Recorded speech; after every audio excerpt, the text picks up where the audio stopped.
Heavy rain has been causing trouble for drivers all week, and that includes the town of Livingston. It had to notify people about a pothole problem on Highway 63, as News 2's Joe Collins reports. A few days ago, the town of Livingston made a post on social media saying that rain the past couple days had caused some potholes on Highway 63 between LA-190 and I-12. And come Friday, there was more rain in the forecast. I learned from parish officials and DOTD that the state was filling some of the potholes the other day.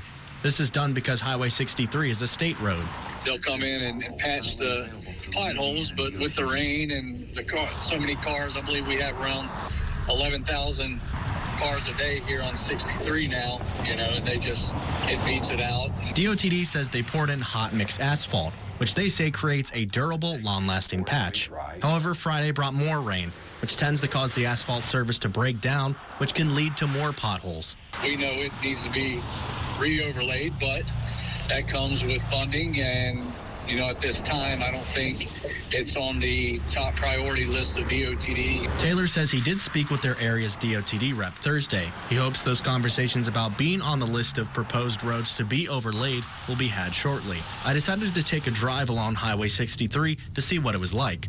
It was a bumpy ride, and there was a lot of water as it was raining the entire time I was there. I talked to several residents who live nearby 63 and travel on it quite often. It's bumpy if you're going north, you stay to the right side, same way going south, because you got strips of patch, potholes. I talked to another resident who said her daughter got a flat tire from a large pothole a couple weeks ago near the Pizza Hut on LA-63, even before it rained. Joe Collins, WBRZ News 2.